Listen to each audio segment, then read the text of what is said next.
Hi guys, welcome back to Saving Salvage and welcome back to the channel. Now in the last few weeks a lot of you guys have been asking about the RS4 and wanting an update. Now instead of I have replied to a few of you, but instead of replying to everyone I thought I would just do a video. Now I have some news on the engine. So I've had a bit of free time this week, so I for one have ended up clearing up the workshop. Not fully yet, I've still got a few rubbish piles and tools to put away as you can see over there, but there is a lot more space and it just looks a lot tidier. So that also gave me a little bit of time to have a look at the RS4 engine. I haven't done anything to it up until now. So first of all, if you are watching this video for the first time and you are wondering what the hell I'm going on about, please click on, I'll put the playlist up in the corner for you now. Click on the playlist to watch the rebuild of my RS4 engine up to this point, and then you'll understand what I'm going on about.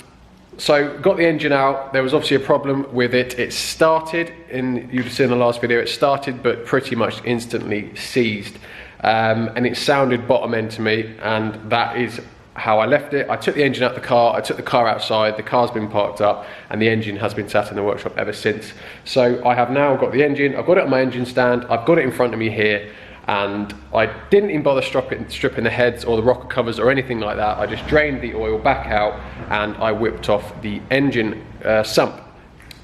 The reason I thought it was bottom end is because there is absolutely no movement at all in the crank. Now usually if a cam chain has gone or the valves have hit the pistons, it would still move backwards. You'd be able to force it backwards a little bit, or it would rock. You would be able to feel the crankshaft rock a little bit, but the crankshaft is absolutely solid on this. So I went straight away for the crank. So what I've done, as you can see, I've flipped the engine upside down. I have removed sump, second sump, cover for the crank, and the oil pump and some other ancillaries as well. It didn't leave me much because obviously the crank was completely seized. So I just had to kind of hope that I'd be able to access some of the bolts. However, I removed number 7 bearing cap, absolutely fine, no problem. The next one I'll be able to remove is number 5, and that is where I have found the problem. You can see that, look, it's completely scored the crank on number piston 5, and I've got the shells here, look, I have no idea why. If you just look at here, look, it's completely scored, quite a deep groove on both sides, and it's gone all the way around the crank. And then as soon as I remove the bearing cap for that conrod, the engine is now completely free again and moving. So that is our issue. That is the reason my engine seized, and I have no idea why. A few of you might say, well, it might have spun a shell. Well, it hasn't, because the damage would have been on this side if it spun a shell. If it was spun inside the conrod, it would have damaged this side. This side would have scoring marks. Well, it don't matter here. Because this side is the side that's constantly moving anyway, and then it's oil that sits between there, it wouldn't make a difference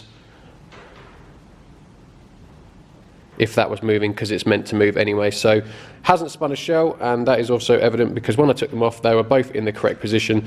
The lugs are still all intact, they haven't gone round the conrod at all. So I have no clue why that's happened. Every conrod and piston went on exactly the same. They were fully cleaned. The crankshaft was fully cleaned, and so were the bearing caps when they were fitted. So I just have no clue why this has happened. But unfortunately, it doesn't really matter why it's happened. It has happened, and the fact is the engine is now knackered, completely useless.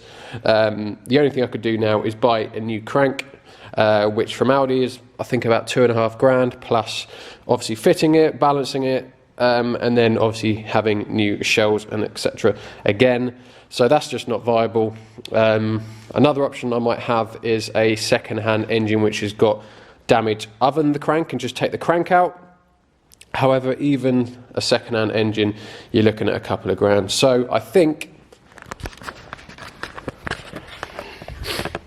once I finish crying, I think my only option is going to be to buy a second-hand engine. Sort of looking at between £4,000 and £5,000, which is not ideal. So yeah, not a good day really.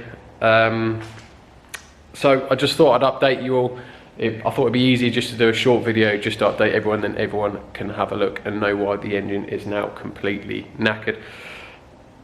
If anyone in the comments might know why this has happened, I have certainly no clue.